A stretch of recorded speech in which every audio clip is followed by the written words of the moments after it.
Vamos passar a listinha, por favor. Começou aqui.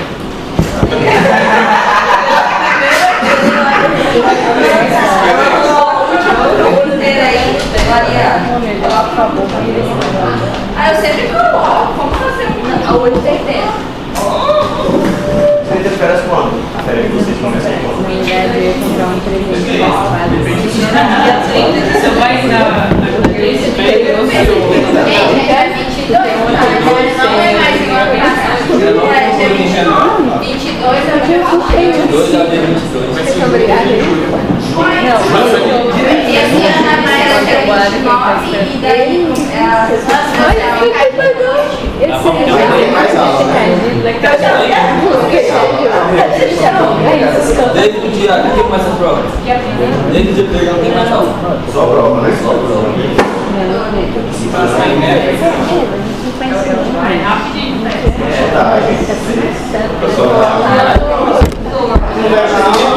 Hoje, vai ter 3 horas da manhã, roda 6 horas.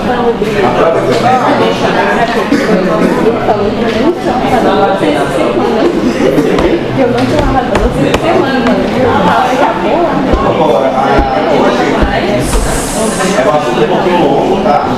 Mas é um dos assuntos mais legais que tem na nefrologia, que é a injúria renal aguda, a gente pode chamar, ou lesão renal aguda. Insuficiência renal aguda, que a gente chamava antigamente, não está mais sendo usado, tá? Então a gente usa mais injúria ou lesão. Beleza? Então vamos lá. O que é a famosa ira, né? Qual é a definição da ira? Hoje em dia a gente tem duas definições. Tá? A gente pode usar a definição olhando o débito urinário. Por quê? Porque a gente sabe que a creatinina era um aumento tardio. Tá bom? Então a gente vai olhar pelo débito urinário, principalmente aqueles pacientes que estão na UTI, que têm a sonda vesical modificada. Tá? Então a gente considera que é uma ira ou uma lesão renal aguda. Agora a gente tem uma redução do débito urinário, aquela redução que é menor de 0,5 ml por quilo por hora, por mais de 6 horas. Tá bom? Ou eu tenho um aumento da creatinina maior que 0,3 mg por decilitro do valor basal. Esse valor basal é aquele valor que o paciente chega no hospital, ou o valor que ele mostra pra gente. Esse valor, por exemplo, era 1 e foi para 1,3, é uma ira. Tá bom? Então ela tem que aumentar 0,3 em relação ao valor basal do paciente em 48 horas. Então, se o paciente está na UTI, todo dia pede exame, creatina de 1, e outro dia foi para 1,3, ainda não se considera ira, porque não aumentou em 48 horas, tá bom? Ou o paciente aumentou mais de 50% do valor da sua creatina basal em 7 dias. O paciente tinha 2 de creatinina. Em uma semana aí foi para 4, então é uma ira. Tá bom? Então esse é o critério que a gente usa para diagnosticar uma injúria renal aguda. Tá bom? Quando a gente tem essa definição, a gente vai para a classificação. A classificação a gente chama de critério de Cadigo. Tá bom? Essa classificação para a gente vai do estágio 1 ao estágio 3. Isso precisa saber. Tá? Essa classificação ela vai levar em consideração tanto a creatinina sérica como o débito urinário. Tá? Quanto maior o cadigo, maior é a mortalidade do paciente. Tá? Então isso é muito importante. Quanto maior o cadigo, maior a mortalidade do paciente.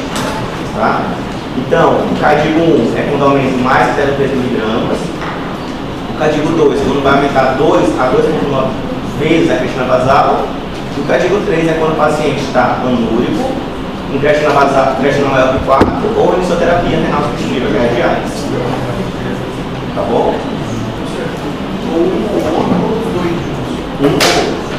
Tá? Não, nosso critério aqui é ou, tá bom? Então a primeira coisa que a gente vai ver se tem critérios. Se tiver critério, a gente vai classificar por cadinho, se é 1, 2 ou 3. Então toda a ira tem que ter nome e sobrenome, tá bom? Quando a gente vai pensar nas causas da ira, são diversas. tá bom? Desde sepse, desde pré-renal, líquido moral, pós-renal. Então são diversas doenças, patologias que são associadas à ira. É por isso que quase nenhum médico gosta de nefrologista, porque está no meio de todas as doenças de cada um, tá? Metendo o que está. Então, didaticamente, a gente consegue dividir as iras em pré-renal, renal e pós-renal, tá bom? Quando eu falo que é pré-renal, vocês pensarem que não está chegando sangue no rim, seja por baixa volemia, seja por desidratação, tá bom? Quando eu falo que o paciente tem uma ira renal, eu quero dizer que é do parênquima renal, seja dos vasos, dos glomérulos ou do tubo do intestino, tá? Quando eu falo que é pós-renal, é ureter, bexiga e uretra. Beleza? Então vamos lá. Essa aqui é a ira mais comum, de forma geral, e na comunidade, que é a ira pré-renal. Não chega o sangue, não chega a perfusão para o rim. Tá bom?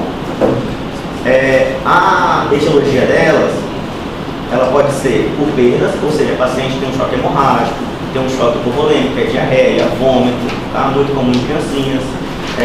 O paciente tem uma redução de ingesta hídrica, não bebe água direito, o paciente sempre bebe água para evitar uma ira pré-renal, tá bom? Ou uma alteração hemodinâmica.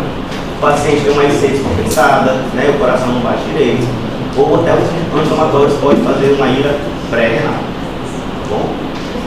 O tratamento, gente, de ira não é soro, porque a gente tem que saber qual é a causa. Mas em caso de ira pré-renal, a gente precisa hidratar o paciente, seja via oral ou endovenoso, tá bom?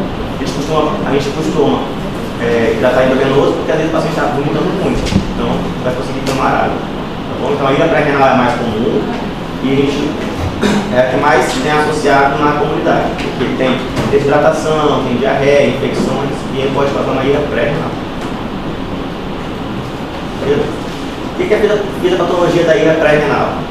Então, quando a gente fala que tem uma ira pré-renal, isso quer dizer que as células renais elas estão íntegras, não morreram. Porque a única coisa que está faltando é chegar sangue lá. Então, as células estão tranquilas, tá bom? E após dar uma hidratação no paciente, as células vão responder porque elas não estão mortas.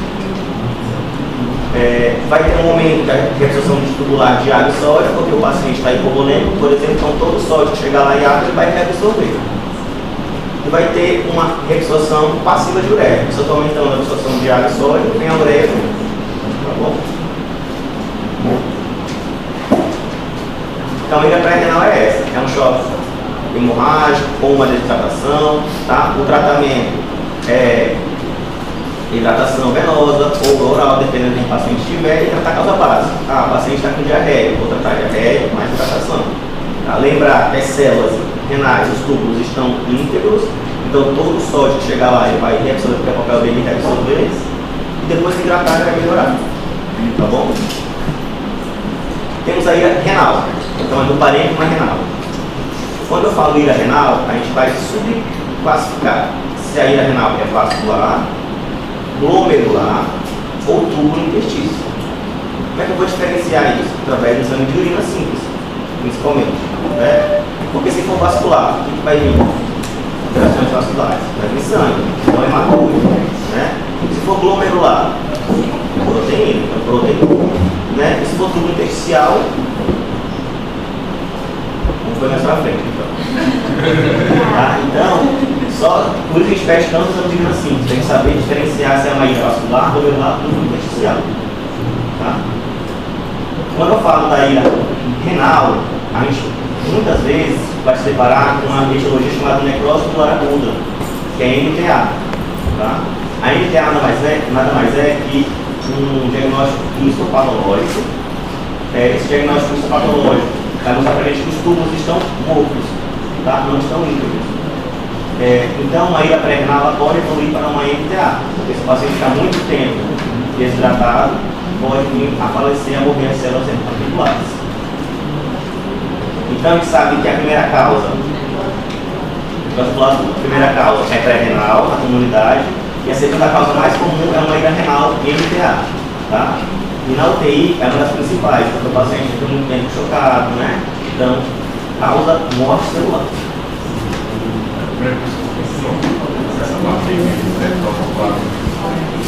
A necrose tubular aguda nada mais é que as células tubulares mortas, elas ficaram muito tempo sem oxigênio, sem suprimento, elas foram lá e morreram.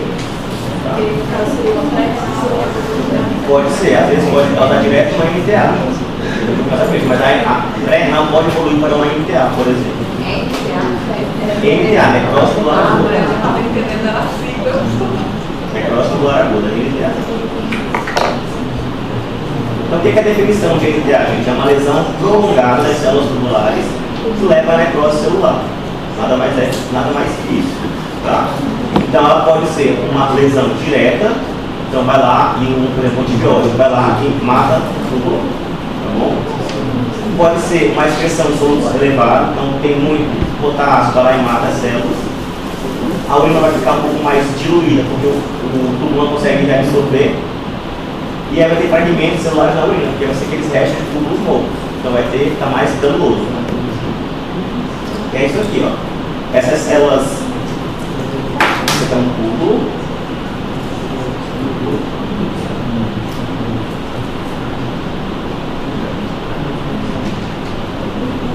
Isso aqui é um túbulozinho. Isso aqui são células vivas. E aqui, ó, essas células mais vermelhadas são células necrosadas. Estão caindo no tubo para ir para a urina. Por isso o xixi fica um pouco mais denso, mais granuloso. Então, pensando que as células tubulares não estão funcionando, se elas estão mortas, quando eu vou fazer análise da minha urina, por exemplo, eu vou ver se ela vai ter uma fração de excreção de sódio maior que 1%, porque o normal vai ser menor que 1% nesses casos. É maior que 1% porque elas não estão funcionando, então ela está deixando passar todo o sódio possível. Então, quanto maior a fração de excreção, é que tem mais na urina. Tá? O sódio urinário ele fica maior que 20, porque todo o sódio não consegue ser reabsorvido, então ele passa para a urina. A minha osmolaridade urinária fica baixa, então eu não consigo concentrar a minha urina. A densidade urinária fica baixa também, porque eu não consigo falar, meu organismo precisa de água, eu não consigo reabsorver a água. Então ela fica mais diluída, fica menor. Menos diluída, ela fica menor. Tá? Fração de excreção de ureia ela fica maior, porque também se eu não consigo reabsorver sódio, consequentemente a ureia também não é reabsorvida. Tá bom? E vai ter cilindros granulosos. É aqueles cilindros que se ligam à proteína de Danhoff, porque a proteína que tem no meu rim, e elas vão morrer e vão chegar na minha urina, então fica mais granuloso. Quando vocês forem na UTI, por exemplo, vem na bolsinha, que é um xixi mais escuro, mais denso, tá? De MTA, de necrose tubular. Então, na prova, a gente vai precisar saber a diferença se é pré-renal ou MTA, porque o tratamento muda. Porque se eu der muita hidratação para o paciente que tem MTA, ele vai começar a acumular e vai fazer uma sobrecarga hídrica, vai morrer mais que não estiver hidratado. Então, eu consigo diferenciar pré-renal e MTA com alguns critérios, que é fração de sódio urinário, osmolaridade, fração de ureia. Tá? Então, essas alterações aqui eu consigo diferenciar para saber se tem mais chance de ser pré-renal ou MTA. Tá bom? Não vou ficar falando aqui todas, mas isso aqui é importante. Então, nosso grande lema na nefrologia é saber se esse paciente precisa ser hidratado ou não precisa ser hidratado. Tá? Então, a gente fala que o soro às vezes mata também. Se a gente hidratar muito o paciente vai ter uma sobrecarga volêmica e aí não consegue recuperar. É mais tempo na ventilação, é mais tempo para recuperar o coração, demora mais. Então, a gente tem que sempre diferenciar se é pré-renal, falta de líquido, volume, ou uma necrose tubular aguda, que mesmo dando líquido ou volume para o paciente, não vai melhorar porque nós estamos mortos, tem que esperar vai recuperar. Tá? Então, já que a gente passou pela pré-renal, renal, a gente vai para a pós-renal. Pós-renal muito comum em pacientes idosos, homens, por causa da próstata. Tá? Nada mais é dilatação do sistema pielocalicial, ou dilatação ou uma obstrução da próstata. Tá bom? Vai vir com quadro de dor lombar, vesticoma, né? Então tem uma hidronefrose, por exemplo, aqui a tomografia. A gente vê que essa disfunção renal dele provavelmente é por uma pós-renal. Tá? Então a gente tem que obstruir. E uma hidronefrose, uma dilatação do sistema pielocalicial. Né?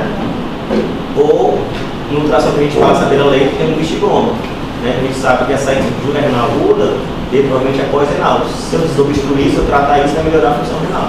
Tá? Por isso a gente gosta bastante de usar o ultrassom beira leito. Porque esse paciente muito gordinho, não consegue palpar a bexiga. Eu vejo, já trato, já resolve o caso do paciente.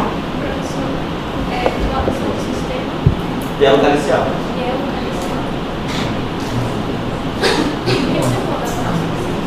Às vezes tem um bicho da próstata, ele vai bichigoma, porque eu não consigo passar, eu fico para minha greve. E aí fica o bichigoma, fica o bichilar retido. Tá? Então, beleza, então a gente tem as causas: pré-renal, renal e pós-renal. Agora eu vou falar um pouquinho, bem superficial, dos tipos de ira que a gente pode encontrar no dia a dia. Tá bom? A mais comum que a gente encontra em UTI é a sepse e a ira. Tá?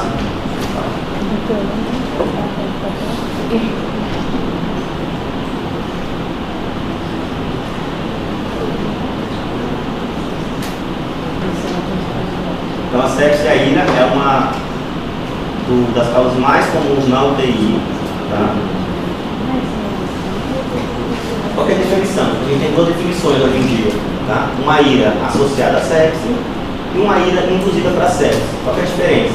Que uma, a causa é exclusiva sepse e a outra é multifatorial, mas que a sepse ajudou a causar a ira. Tá bom? Isso é muito difícil no dia a dia a gente saber a diferença.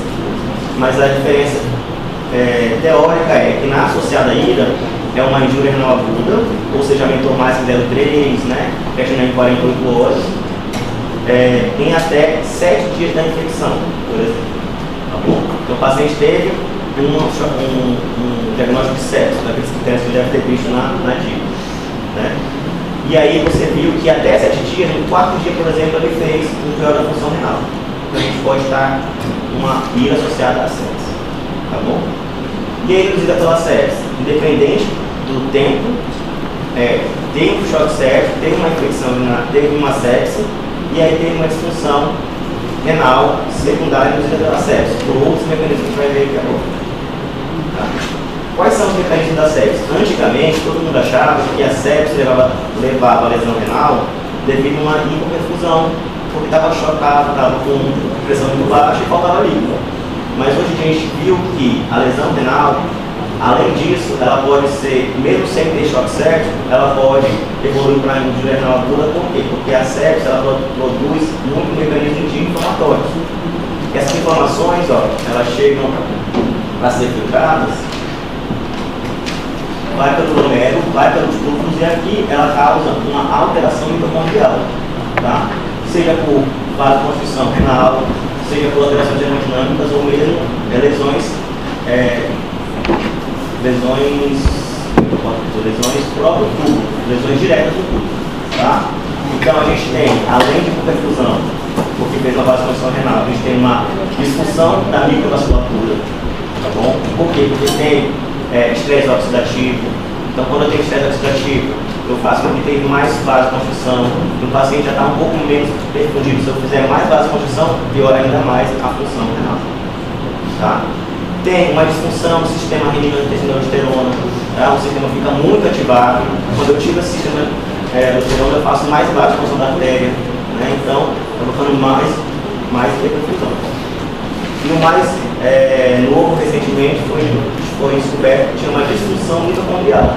Então, a própria sepsis, ela leva esses danos infantes, que são metabólicos da infecção, inflamatórios, vão à mitocôndria e fazem uma disfunção mitocondrial, modifica a mitocôndria e faz com que as células fazem apoptose e morrem, tá? Levando a uma disfunção renal por causa disso.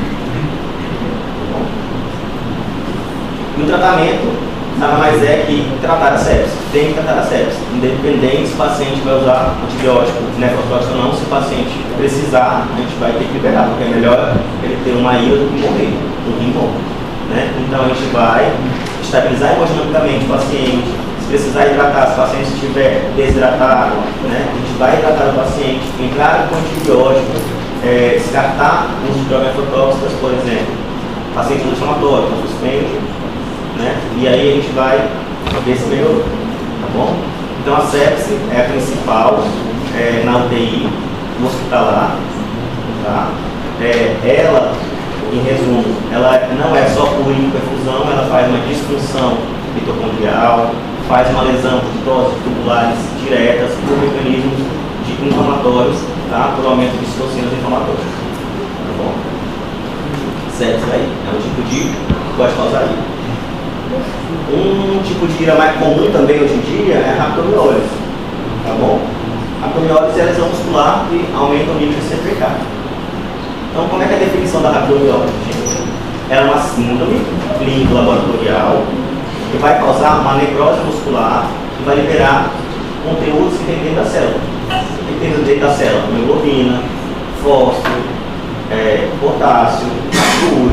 Então ela vai liberar esses produtos que tem dentro da célula, esses eletrólitos, incluindo a hemoglobina, que ela é nefrotóxica. Tá bom?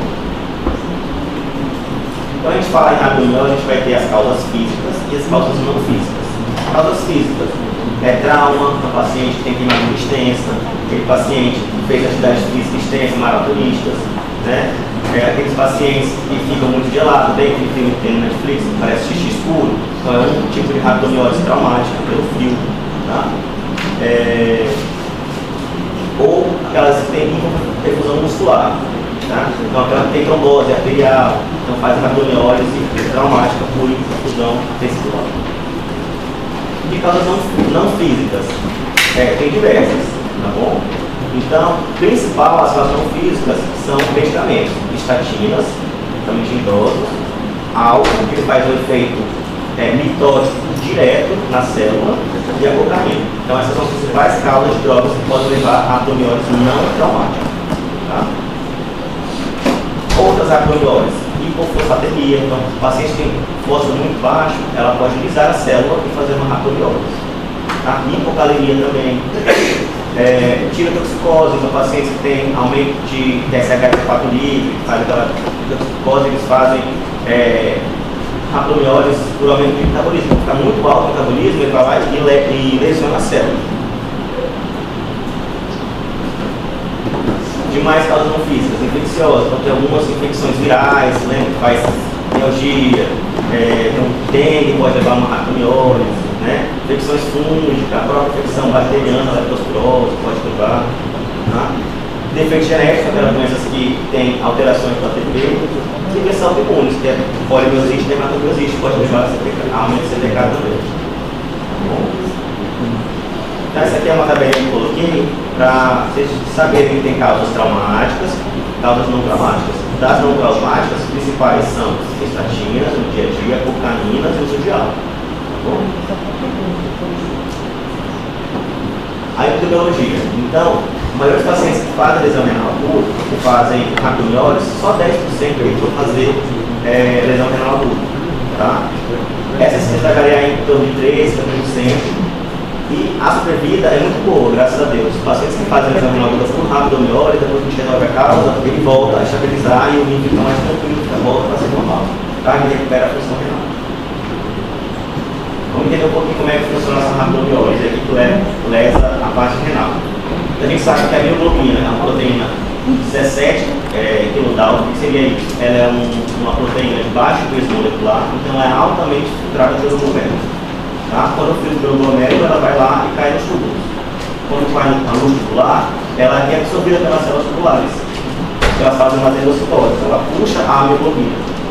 E essa hemoglobina dentro do túbulo, ela faz a apoptose, ela morre, porque ela é tóxica, então ele morre. Tá bom? Essa imagem aqui é bem bonita. Então aqui a gente tem um músculo que está degradando, então aqui tenta cair no CPK, hemoglobina, potássio. Essas citocinas inflamatórias, eles fazem já uma vasoconstrição renal, porque inflama. Tá? Quando ela chega aqui na parte da artéria aferente, que cai no glomérulo, elas vão ser absorvidas pelos túbulos, a hemoglobina, e elas vão fazer cilindros. Então elas fazem um granuloma grande, obstruindo o túbulo mesmo, mecanicamente. Porque elas se ligam, a proteína de Stanhope tem alta afinidade, e aí quando elas se ligam, elas ficam no túbulo obstruindo, por causa de uma obstrução. Tá? Por isso que na maioria das vezes é uma ira, que a gente fala, uma ira olipúrica, porque ela obstrui e não passa o urina. Tá bom? Além disso, de forma mecânica, ela pode causar também toxicidade direta. Então ela vai lá, ela lisa a célula por ser potencialmente nefrotóxica, tá bom? Então tem a degradação, tem a vasoconstrição, tem a obstrução. Então tem múltiplos mecanismos levando uma injúria renal aguda. Qual é a clínica desse paciente? Então a gente tem a tríade clássica, que é a mialgia, a fraqueza e a urina escura, por causa da mioglobinuria, tá?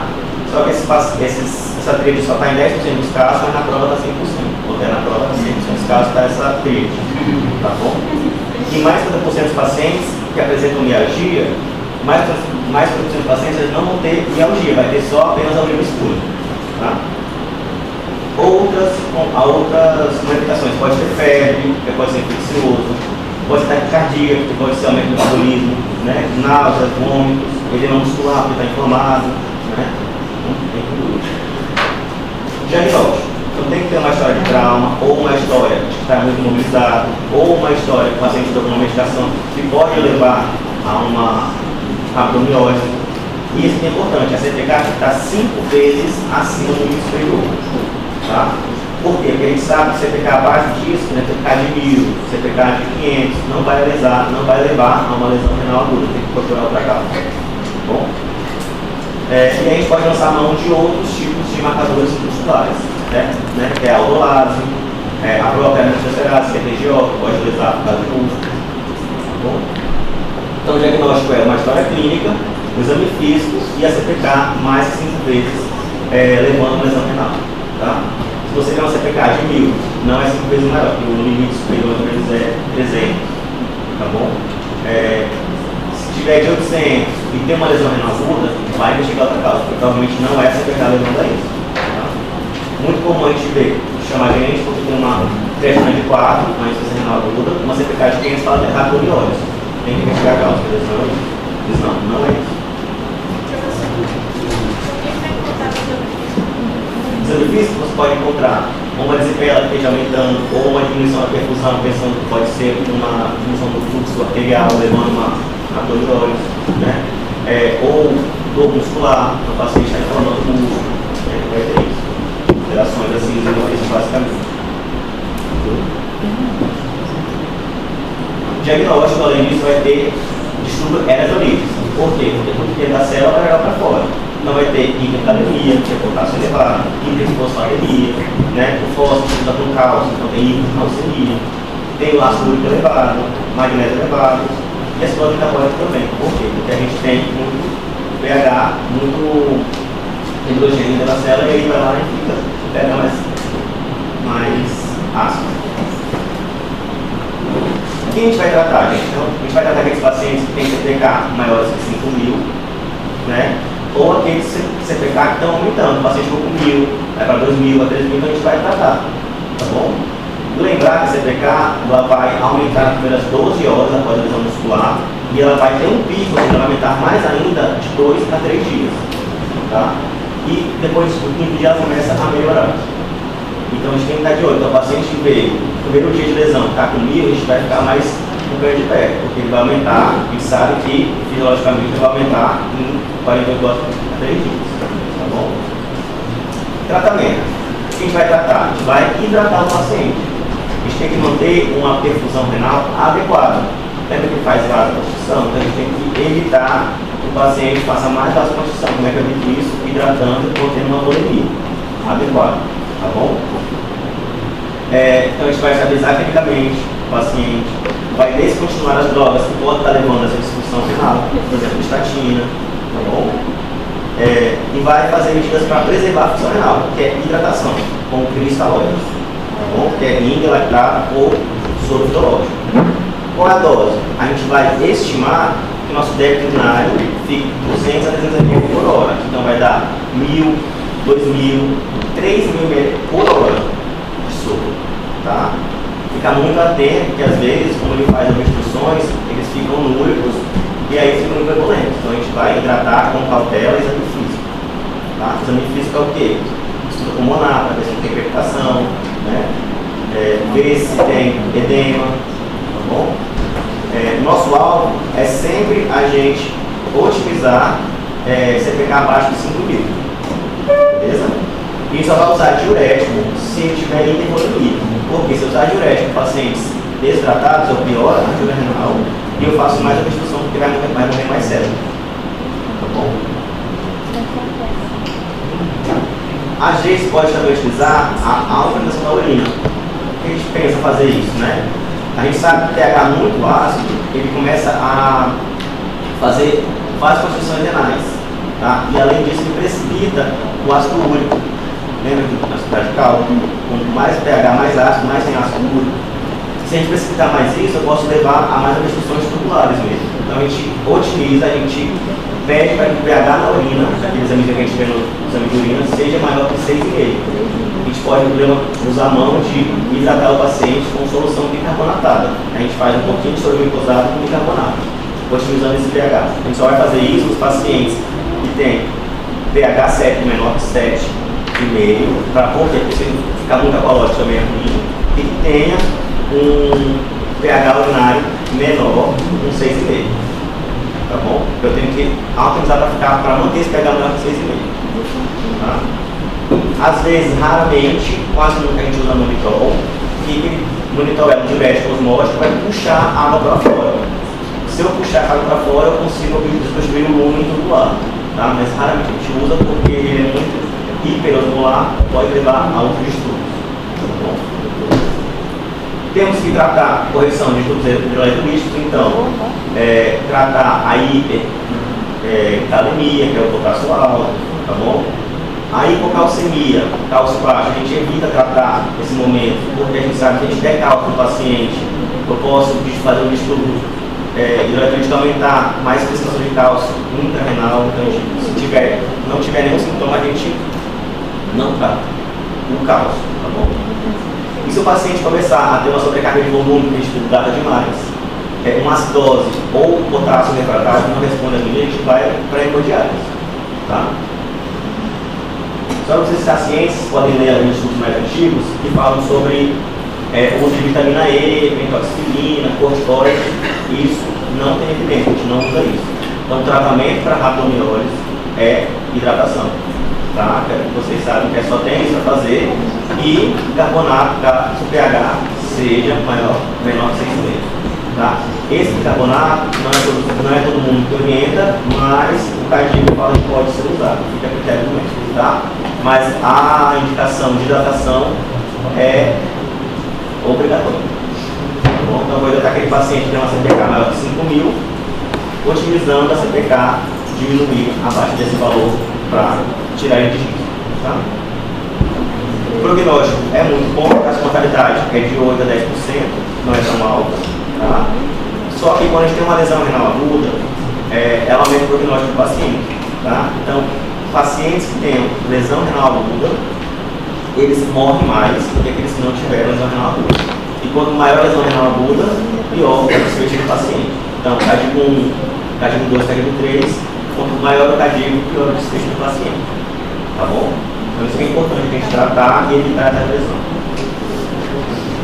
Outro tipo de injúria pode levar a uma injúria renal aguda, chama síndrome de risco tumoral. Você me fala isso? Na hematologia? Não. A síndrome de risco tumoral nada mais é quando são tumores sólidos, né, grandes tamanhos, que eles vão lá e se destroem, levando a tudo da célula que fosse rabdomiólise, basicamente, só não CPK. Dentro da célula e para o sangue. Então vai ter muito ácido úrico, vai ter muito fosfato, vai ter muito potássio. Isso também é lesão por rim, tá? E aí existe uns amigos que chamam Caio Bishop, que fizeram os critérios para saber quanto que a gente pensar se é uma lista tumoral aguda, tá bom? A primeira coisa que tem que ter é um tumor grande. Por exemplo, eu tenho que ter um paciente que tem linfoma, tem a leucemia com múltiplas células, tá bom? Que ele vai fazer quimioterapia ou que ele fez quimioterapia, pensando que eu nessas células. E aí eu preciso ter 12 critérios laboratoriais, mais um clínico. Por exemplo, eu posso ter potássio maior que 6 e ácido úrico maior que 8, mais uma ira, né? O paciente com tumor sólido, linfoma, pensar nisso tumoral agudo, tá bom? Então, decorar esses critérios de Caio Bishop, tá? Porque a gente precisa saber esses critérios para a gente pensar em risco tumoral agudo, e pensar em risco tumoral agudo e tratar. Fatores de risco. Então, quanto maior os tumores, maior a quantidade de célula dentro do vaso, mais eu vou ter chance de fazer lise e cair mais células, mais eletrólitos no meu sangue e fazer lesão renal aguda. Então, alto risco. Pacientes com linfoma, aqueles linfomas já, principalmente de bulbo, que é muito grande, que é muita célula neoplásica. Tá? Então, basicamente, em pacientes que têm linfoma, a gente costuma fazer profilaxias para quando fazer quimioterapia, especialmente em criança, tá bom? Para evitar síndrome tumoral. Quais são as medidas que a gente pode fazer? Então, a gente vai fazer o quê? A gente vai manter o débito urinário de 200, 300 do ano radiobiológico, para poder deixar o rim bem perfundido, tá bom? Então, a gente vai hidratar o paciente. Então, soro cristalóide, tá bom? Podemos usar a rasburicase. A rasburicase nada mais é um medicamento que ele vai fazer com que o ácido úrico que está sendo formado porque foi dissolvido, ele se liga e diminui o tamanho do colesterol do rim. Que nem o alopurinol, só que o ácido úrico, a rasburicase, ele atua no ácido úrico já formado. Então, o ácido úrico está no sangue, ele vai lá, pega esse ácido úrico e dissolve. Já o alopurinol, a gente só vai evitar que ele produza mais ácido úrico. Então, aquele ácido úrico que está no sangue, ele vai continuar lesando o rim. Tá bom? Então, o que a gente vai fazer? Pacientes, mais em crianças, que não deixar usar, porque é bem caro, o paciente tem um linfoma, ele vai fazer quimioterapia. A gente começa uns 3 dias antes com rasburicase, para evitar que faça elevação de ácido úrico e aí não faça lesão renal aguda. Tá bom? Então, isso, hidratação. Tá? Não? O alopurinol a gente usa os pacientes que têm ácido úrico elevado para poder deixar não formar mais ácido úrico. Pode usar. Dúvidas até aqui? O famoso contraste, gente. O povo adora usar contraste nos pacientes, principalmente cardiologista. Faz CAT, angioplastia. Existe uma nefropatia, que a gente chama de nefropatia induzida por contraste, que é a NIC, que é devido ao uso do contraste levando a lesão renal aguda, tá bom? Para isso tem critério. Qual é o critério? Eu aumentei 25% na minha creatina basal em 48 horas até 7 dias, tá bom? Ela é uma lesão renal aguda, tem reversão. Então ela vai lá, fere o rim, mas depois volta, tá? Por que o contraste faz lesão renal? Então a gente tem 3 tipos de contraste. O contraste hiperosmolar, de alta osmolaridade, tá bom? O contraste de baixa osmolaridade e o contraste isoosmolar. Quanto maior a osmolaridade, pior, mais lesa a rim, porque a osmolaridade altera o funcionamento das células. Tá? Então vamos lá, quando eu falo que o contraste é de alta osmolaridade, vamos ver aqui, ó, a osmolaridade. Para você aqui plasmática é 280 a 295. Olha como é que a quantidade dessa aqui. 370. Então é muito mais a quantidade do sangue. Né? Quando eu falo que o contraste tem baixa osmolaridade, não quer dizer que ele é mais baixo que a quantidade do sangue, mas é mais baixo que o de alta, mas ele tem 320. O melhor contraste a ser usado é o isoosmolar, 270 osmolaridade. Quanto maior a osmolaridade do contraste, mais lesão renal ele vai fazer. Só que o contraste isosmolar, ele é muito mais caro que o contraste de baixa osmolaridade. Então ainda a gente usa esse contraste de baixa osmolaridade. Tá bom? Qual é a fisiopatologia da lesão renal do contraste? Então ele pode ter 3 tipos de fisiopatologia. Alterações hemodinâmicas, porque o contraste é hiperosmolar, então ele vai fazer alterações hemodinâmicas. Lesão tubular direta pelo contraste, ele vai lá no tubo e lesa diretamente, o contraste passa pelo filtro, chega no tubo e lesa, e obstrução intraluminal. Tá? Então, uma imagem mais bonita ainda. Então vamos lá, então a gente tem uso do contraste, a gente chega o contraste, esse contraste ele vai fazer uma nefrotoxicidade direta, tá bom? Porque ele vai aumentar a viscosidade tubular, ele vai deixar com que o sangue fique mais viscoso, porque ele é hiperosmolar. Chega no túbulo, ele faz uma obstrução tubular, porque não tem por onde passar. Então ele não consegue passar. Se fosse lodo na mangueira, eu não consigo passar, então eu fico obstruindo. Tá bom? Eu vou ter uma perda da polaridade, então as células que estão destruídas, eu não consigo saber se ela precisa de sódio, potássio, ela vai ter uma perda da polaridade tubular. Isso leva a que o meu feedback para o meu rim, eu começo a pedir mais, que ele faz mais para a exposição, porque vai ter muito sódio. E aí eu vou fechar mais, vai ter mais fluxo sanguíneo. Tá bom? Não é bonito isso aqui? O efeito direto do sangue. Então, sangue, vou ter citocinas inflamatórias, porque vou aumentar aumento da minha prostaglandina, vou diminuir o meu ácido nítrico, então eu vou ter uma vasoconstrição renal, tanto da artéria aferente quanto da minha microvasculatura. Tudo isso vai levar a uma injúria renal aguda. Tá bom? Então tem mecanismos de obstrução tubular, mecanismos de aumento da viscosidade e mecanismos vasculares, levando a lesão renal aguda. Tá? E aí, por exemplo, minha PG é normal. Se eu fizer o contraste, o meu rim vai aguentar. Tá? Por quê? Porque o meu rim tem muitas células funcionalmente boas. Mas o paciente que já tem uma disfunção renal, eu colocar contraste, às vezes ele vai fazer uma lesão renal que pode ser até irreversível, porque as células que sobraram não vão aguentar. Para isso, a gente começa a estimar o risco do paciente, porque muitos pacientes vão lá, falar o médico do coração pediu para me liberar para fazer o contraste. Tá? A gente nunca vai bloquear um exame, porque a gente precisa fazer. A gente vai ponderar. Como é que a gente pondera? Fazendo um estagiamento, usando fatores de risco, para falar, você tem tantos por cento de chance dessa lesão ir para diálise, né? Enquanto o rim não se recupera. Tá? Por que isso? Porque a gente sabe que quanto maior a lesão renal, maior a mortalidade do paciente, porque ira é mortalidade. Quanto fizer mais ira, mais mortalidade do paciente vai ter. Tá? Além disso, eu vou ter um aceleramento da progressão do renal crônico. Então, aquele paciente que entrar em diálise com 10 anos, e fizer contraste, em 2 anos ele vai para diálise. Então ele vai aumentar essa progressão. Tá bom? Então, quanto maior a lesão renal, maior a lesão sustentável. Pacientes que fizeram cardíaco 1 é melhor do que fazer cardíaco 3. Tá? E aí, gente, esse aqui, critérios que a gente vai usar para predizer o paciente. Olha, você tem tantos por cento de entrar em diálise, tem tantos por cento de aumentar a sua creatinina. Tá? Esses parâmetros é um estudo que fizeram. Esse parâmetro foi feito para analisar pacientes para fazer cateterismo. Tá bom?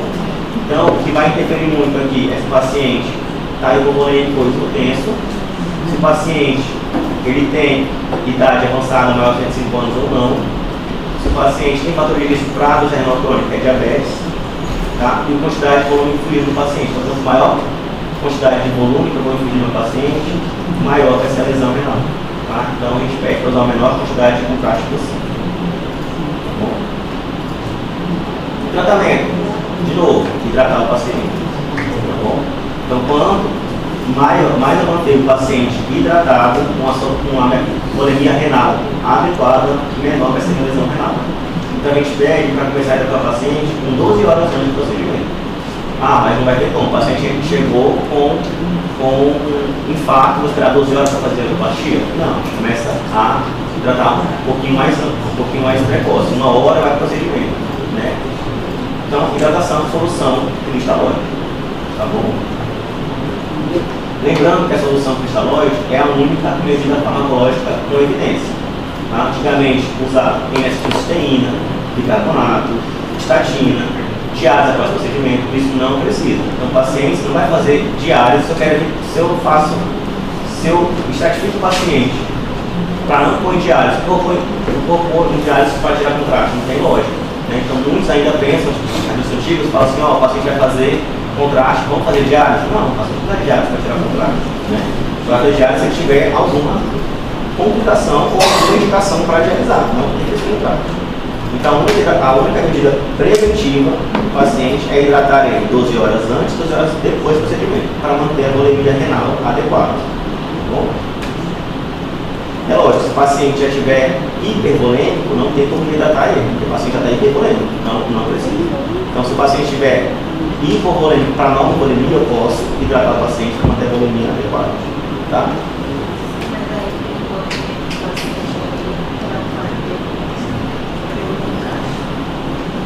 Como assim?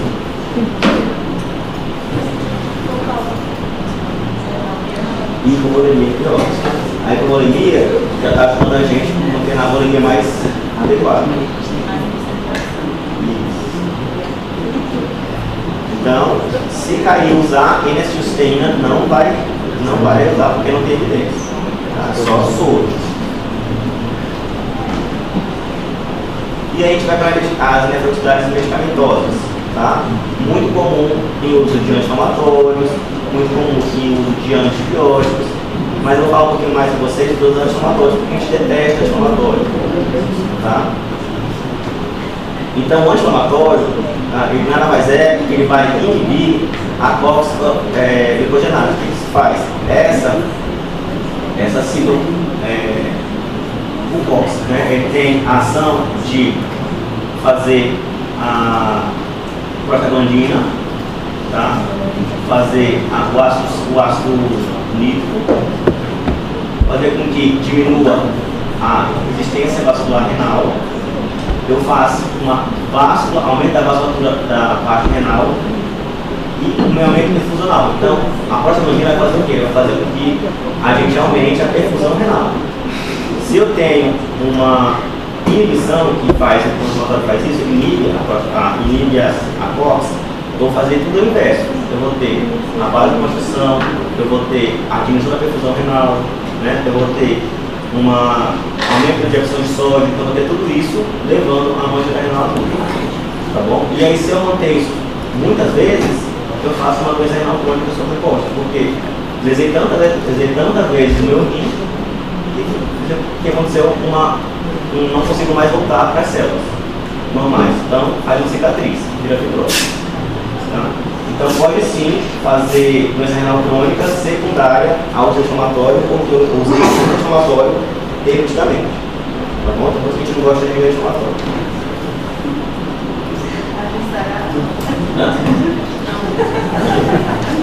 Tem que esconder dela, tá? É básico para ela. Aí, ó. E aí eu vou falar de dois medicamentos, gente, que pode fazer uma alteração hemodinâmica. Pode ser, no começo, nefrotóxico, mas que ele é um efeito a longo prazo benéfico, tá bom? Chama iecacolbrato, tá?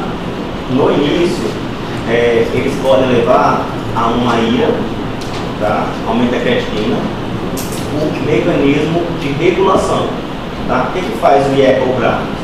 Né? Eles fazem uma vasodilatação da artéria eferente. Se eu dilato a artéria eferente, eu diminuo a pressão interglomerular, certo? Porque o sangue consegue passar mais lentamente por aqui. Tem mais espaço, não precisa de pressão. Se eu diminuir a pressão interglomerular, eu vou ter uma diminuição temporária da minha taxa de pressão glomerular. Consequentemente, eu aumento a creatinina. Tá? Então, é tolerável, quando a gente inicia IECA, aumentar até 30% de creatinina, tá? Que é reduzir 30% da taxa de pressão glomerular. Se aumentar mais que isso, a gente tem que investigar as causas que está acontecendo. Tá bom? Então, essa é uma alteração hemodinâmica temporária, que até o corpo se organizar de 2 a 3 semanas, ele volta para a sua taxa de pressão glomerular normal. Tá bom? Por quê? Ele faz uma vasodilatação da artéria eferente. Outra alteração que a gente outro remédio que a gente usa muito hoje em dia são os inibidores de SGLT2. E também tem um efeito nefrotóxico no primeiro momento, mas a longo prazo ele é nefroprotetor. Tá? O que a SGLT2 faz? O que vocês sabem que ele faz? Qual é o mecanismo dele?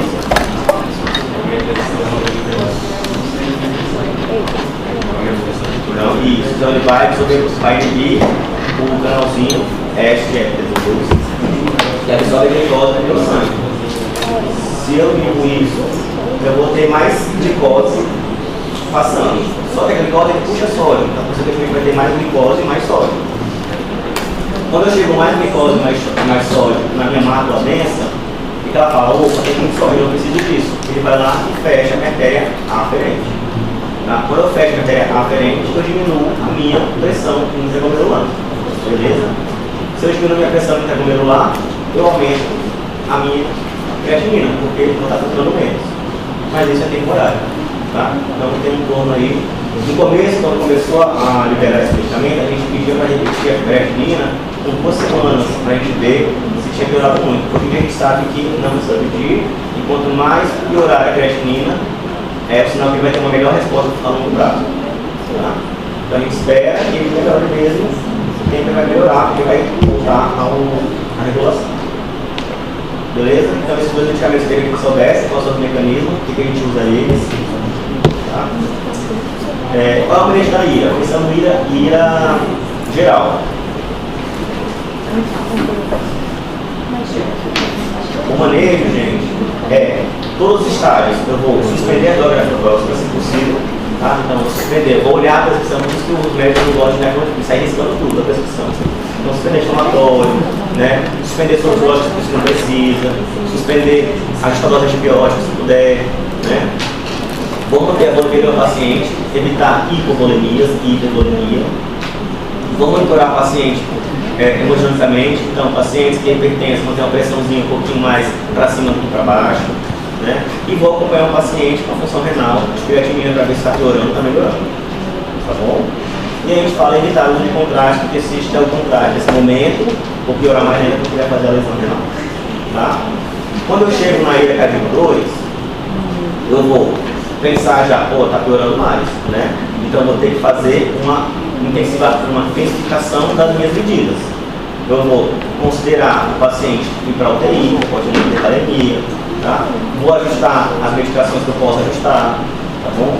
Vou fazer hidratação se precisar, vou pôr diurético se precisar. Então esse paciente tem que ser muito bem visto, né? Para a gente ver como é que está o volume do paciente.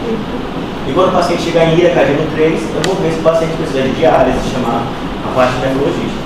Tá? Então eu coloquei para vocês que a gente usava lá na minha residência, de estar distribuindo, né? Que era o protocolo de ira na emergência médica. Porque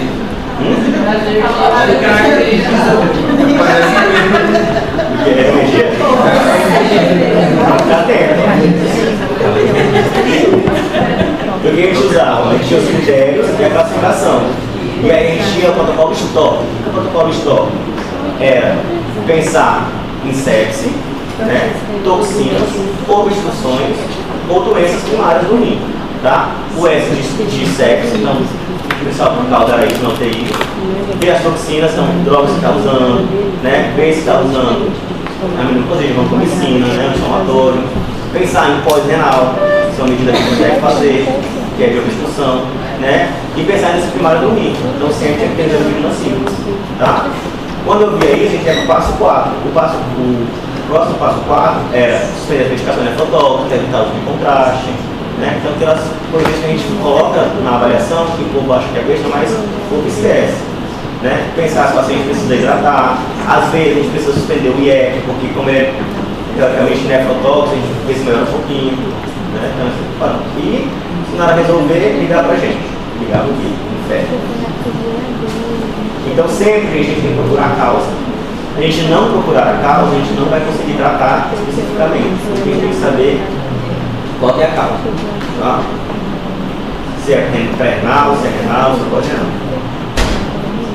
Vamos falar um pouquinho de fisiológico. Eu falei tanto de hidratar o paciente, né? Qual é o melhor soro para a gente hidratar o paciente? É fisiológico, é regularidade, é albumina, né? Quais são as diferenças desse soro fisiológico? O soro fisiológico é muito ruim, não é fisiológico. Tá? A gente não gosta muito de soro fisiológico. Por quê? Porque além de ele ter muito sódio, ele tem 174 mex por litro. Além de causar muita hipernatremia, ele causa muita hipercloремia, porque tem muito cloro. Tá? Se eu causo muita hipercloремia, eu posso levar uma acidose metabólica hiperclorêmica. Tá bom? E além disso, ele é hiperosmolar. Ele tem mais osmolaridade maior do que o meu sangue. Então ele não é nada fisiológico, só o nome. Tá bom? Já o hidratado, ele tem menos sódio, ele é melhor na questão de osmolaridade, em torno de quase o mesmo nível, 280. Ele tem potássio, tá bom? E ele tem lactato que vira bicarbonato. Tá? Então, teoricamente, para algumas situações, a gente usa mais ele do que fisiológico. Tá? Em resumo, quero que vocês lembrem, quando o paciente tem acidose, quando o paciente tem hipernatremia e eu quero para o paciente usar mais, a tendência a usar mais para inibir lactato. Quando o paciente tem hipercalemia, quando o paciente tem alcalose, o paciente tem hiponatremia, eu tenho que usar mais o soro fisiológico. Tá bom? Então, tem esses parâmetros. Beleza? Dá para entender um pouco fisiológico? Então, o soro fisiológico ele tem mais sódio, mais cloro e é mais hiperosmolar. Já o lactato ele tem lactato e potássio. Tá bom?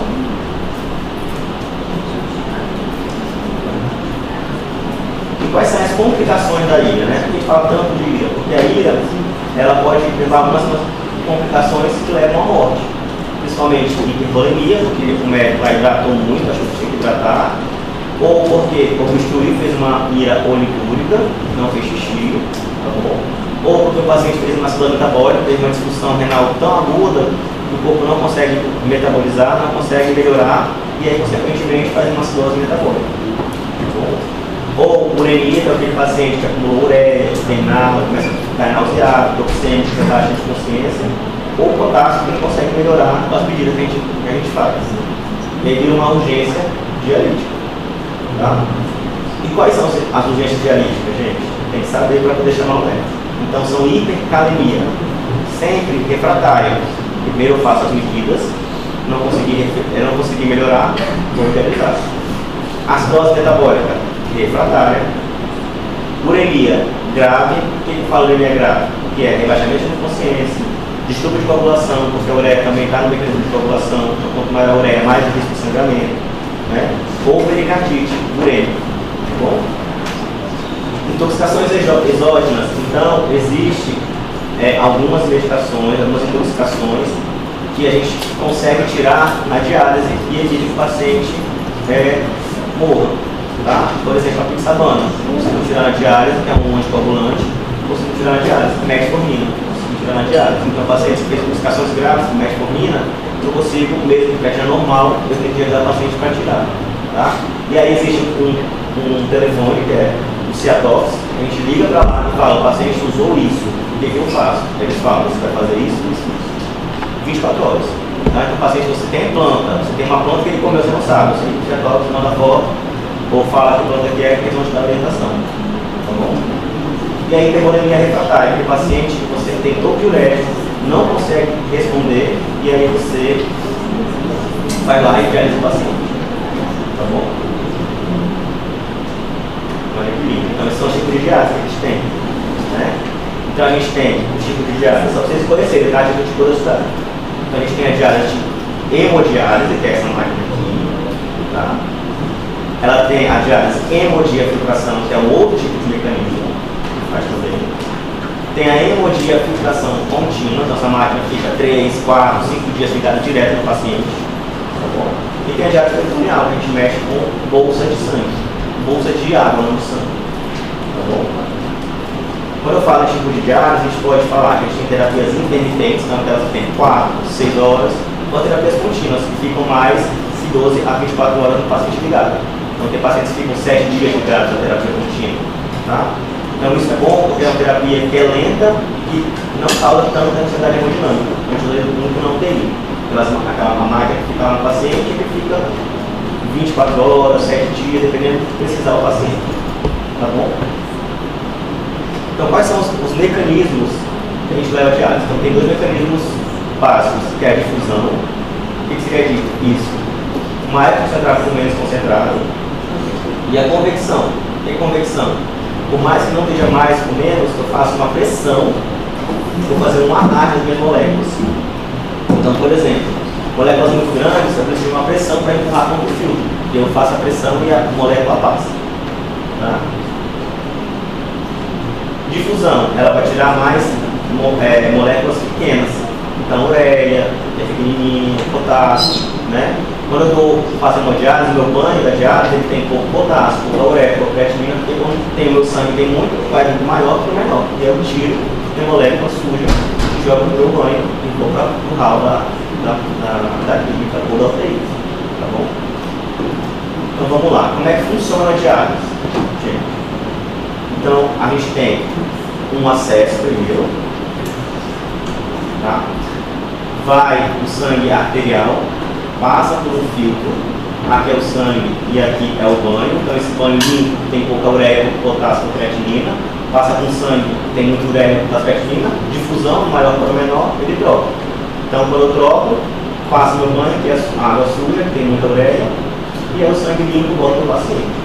Tá? Vou fazer aqui um primeiro para vocês hoje lá na clínica. Você já viu alguma diálise? Aqui. Vamos lá. Então aqui tem um acesso. Então aqui tem um acesso, né? Então esse acesso ele passa por aqui pelo arterial. Do arterial vai a bombinha que puxa, tem uma bomba para puxar o sangue, passa pelo filtro, aqui passa o banho, o sangue limpo tem, cai nesse catador que a gente chama e volta para o paciente. Tá? Então é filtra o sangue e volta para o paciente sangue limpo. Tá bom? A diálise convencional, crônica, vai ter 4 horas. A gente faz 4 horas por semana. No agudo depende. No agudo vai depender muito do cenário do paciente, do tipo de diálise que vai escolher para o paciente. Tá bom? Quando eu falo de acesso, diálise precisa de um acesso. Tá? Então esses acessos eles podem ser acessos por fístula, que aquele paciente estava. Nada mais é que o vascular ele vai lá e liga a artéria numa fístula, numa veia, e essa veia começa a crescer. Tá? Então eu vou lá e coloco a agulha na minha veia, continua a agulha. Pode ser um catéter, que é o que a gente mais usa na UTI, aguda, esse catéter rígido. Tá bom? Vou lá até um acesso central, jugular à direita, femoral, introduzo o acesso, o paciente já pisar. Tá? Tem 2 vias, a arterial quando o sangue vai sair e a menor quando o sangue vai entrar limpo. Tá bom? Tem o pernicate, nada mais é que um acesso desse aqui, um pouquinho mais elaborado, causa menos infecção, que a gente usa para fazer diálise. Tá? Isso se chama acesso de longa duração. E tem um acesso peritoneal, que é esse catéter que é introduzido na barriga do paciente e fica aqui no peritônio. O peritônio vai funcionar para a gente como um filtro, ele que vai trocar. Então eu coloco uma água que tem pouca creatinina, pouca ureia, pouco sódio, esse peritônio vai funcionar como um filtro, então o sangue ele é cheio de vaso, peritônio, o sangue tem muita ureia, muita creatinina, muito potássio, ele vai para a água, da água a gente drena e sai a água com a sujeira, que é a diálise peritoneal. Tá bom? Eu acho que é isso. Quem sabe?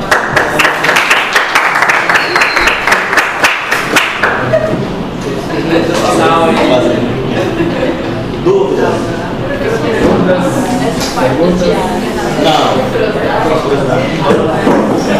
Não perco meu emprego, não tem que ser.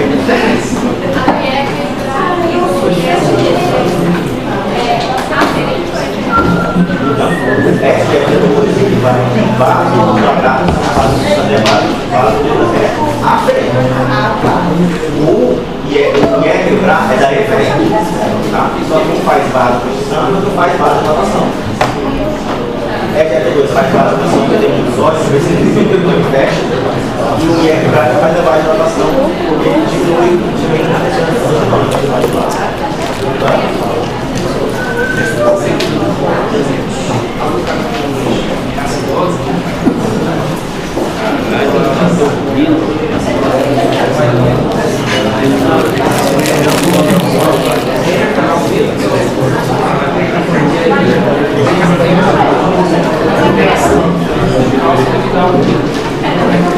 Não,